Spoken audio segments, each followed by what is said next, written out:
Welcome to March 13 CWM. Today we're going to do a case study instead of mini seminar from outside the speaker. The address was 252 Tom Hunters Road, Fort Lee, New Jersey.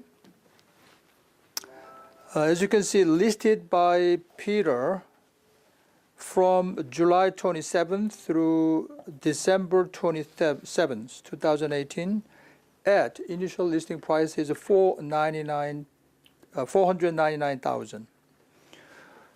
This owner actually purchased this house in 2006 at $463,000. That's just for your reference. I looked at the MLS record previously listed by Gina Seo on November 21st, 2008 through November 20, 2010. But after 2 years, expired. Could not sell. And so Peter found the buyer as a dual at $500,000, but there was also cash offer at $480,000. So we selected this buyer with the mortgage, $500,000. Later on, that might be our mistake because we had a lot of problems and strange things during this transaction. Well, first of all, seller mortgage. This is short sale, by the way. First mortgage, $240,000 at Celine Finance. Okay, and the second mortgage was about $145,000 at Bank of America. Third mortgage is $180,000 at Chase Bank. So you can see a little bit kind of a different from other short sale case because purchase price, offer price is $500,000, right? But all this, the mortgage balance is actually little over $500,000. And especially you can see the first mortgage is only $240,000. It's a little bit different than usual short sale case. So actually in this case, is it really short sale? Well, first mortgage bank point of view is not a short sale. Well, obviously the principal balance is $240,000, but what happened? Guess. What happened? Probably the homeowner didn't pay the mortgage installment for a while. Well, typical short sale could be more than that. 5 years or 6 years, or sometimes 7 years. Rarely could be more than 10 years. Believe it or not. So actually payoff amount for the first mortgage bank would be, of course, higher than $240,000. So, but again, first mortgage bank point of view is not a short sale. It's basically payoff. But second and third would be short sale case. So a little bit different. Now, sheriff sale, original sheriff sale was on December 2018, but it was adjourned to January by sheriff sale department itself. I didn't see this kind of case often, but because of their technical problem, they delayed sheriff sale to January. So it was lucky. But after that, first mortgage adjourned this sale to March 1st, 2019. Well, of course, we were not that ready. Okay, buyer mortgage is not ready. In fact, the buyer mortgage had a serious issue. Why? Because buyer was originally, they want to buy this house as an investment. So they applied investment mortgage program. But they could not proceed with the investment mortgage. Why? Because of gift money. We didn't know the buyer has to get the money from their parents. So we have an expert here, mortgage expert, but investment property, you cannot get gift money. So we had a problem. So buyer had to change the mortgage program to primary residence mortgage. And also this created a problem. Why? If it's a primary residence program, you cannot hold tenant. But this house had a tenant. And tenant's lease is up to June this year. So we have a problem. So buyer's mortgage bank said, you have to remove the current tenant. So that's another problem. And tenant doesn't want to move out because, hey, I have a lease until June. I'm not going to go out. I'm not going to move out. But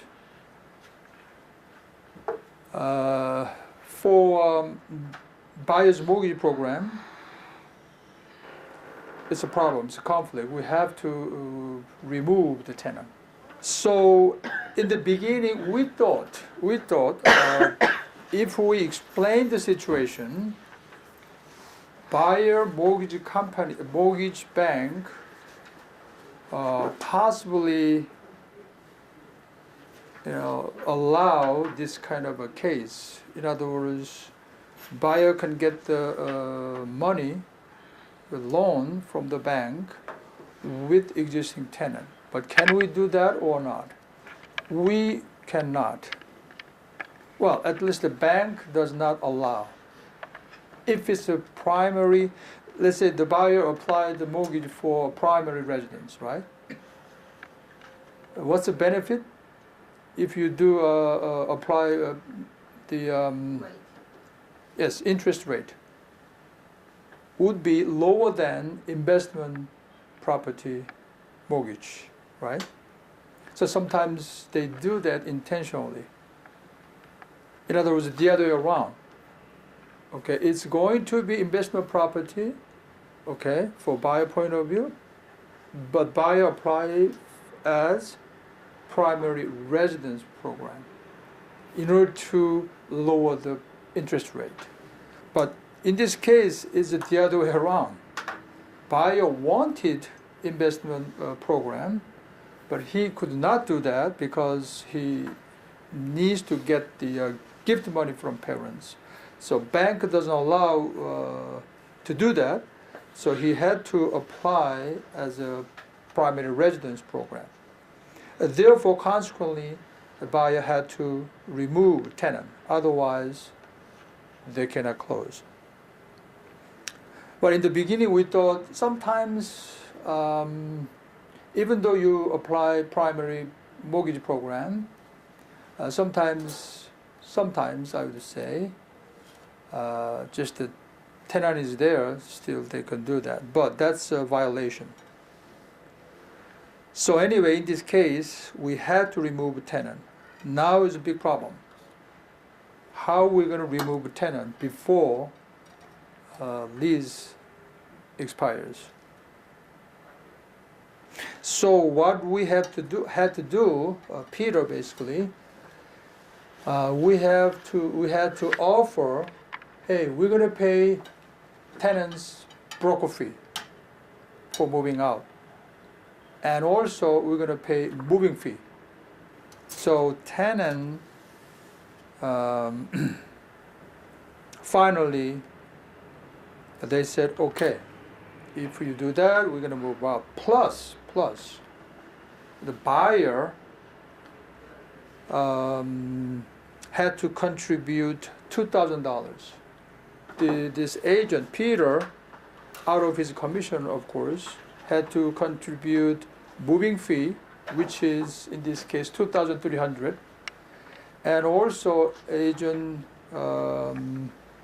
contributes the broker fee.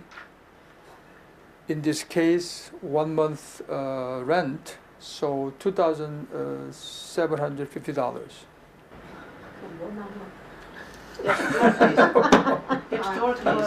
why I was working. Okay, the funny thing, or it's kind of interesting. Well, this agent, right, dual agent, Peter could find a rental place for the tenant. Okay, but what happened is, while Peter is doing that, looking for another rental house, tenant was not patient enough. He tried to look the rental place by himself, and actually he got it from Korean. The information, okay, and then he actually his wife actually saw the rental property. But what happened was that the place, there was an agent actually.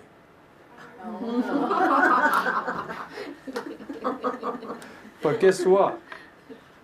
What company? There's a seal in there. Then she listed in the paper. Yes. What happened is, actually, it's Palisade Park, one side duplex, including basement, whole thing. But it's hard to get the right tenant with that price. I think it's over 3,000, right? Because whole thing, I think like 3,500. So she couldn't get the right tenant for whole thing. So partially she put without basement on the first floor and second floor on the Korean. Okay. And another thing is a short sale. Look at the third time the sheriff sale adjourned to March 31st. From the previous schedule was March 1st. There's a 1 month delay. Typically, homeowner, they can do only once, ask adjourn by 1 month. They don't ask any questions. So almost automatically, the homeowner can delay the sheriff sale 1 month in Bergen County. So 2 weeks twice or just 1 month. So you should know as just part of short sale. Actually, negotiator was Paul Kim, and he did a really, really good job in this case, dealing with the 3 different banks, and also it's not one time we had to delay the approval, and also, as I said, in this case, the previous owner had a tax sale lien on the title 3 times.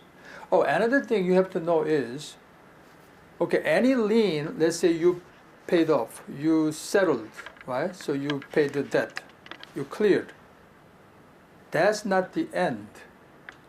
Attorney involved has to clear the record. This last part is very important. So you have to know as an agent, okay, my client paid, then that's it. No. big no. You have to see the record cleared and removed from the title. A lot of attorney, they don't do that. They ignore or they don't know. I guess attorney does not do that intentionally. Even though they charge some amount at the time, okay, you have to clear that issue. Otherwise, like in this case, 12 years later, okay, if somebody else, some other attorney want to clear that out, it costs much more money. Okay, so that's the last part of any settlement job. Any lien, anything like this related. Okay, ask attorney. The last thing you should ask to attorney, we want to clear the record.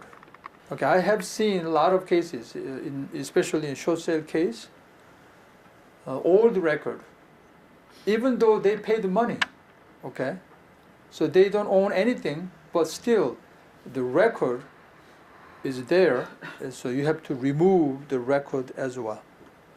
Once there is a record, then your buyer's title company does not allow the closing. Okay, any other questions? One more. Yes. In this case, a title company, buyer title company, charge the different prices for the like three companies, like clear enough for the record, or the only one limited price charge. The title company has a lot of job, but clearing enough that kind of a whole old record. So I want to know about the title company charge to the buyer for the title fee. How much is, if I say the $1,000, then it's going to be clear enough for the $1,000 for the whole clear record, or they're going to charge more, the kind of like if I say dirty or kind of on difficult. Okay, well, in this case, hold on. The buyer's title company does not handle directly about the current seller's current liens. Okay, that's basically it's done with the payoff statement or lien release letter. Okay, that's it. So it's current buyer is nothing to do with actually the current seller's lien. Okay, so it's a different. Oh, just so they taking out just on the record. Correct.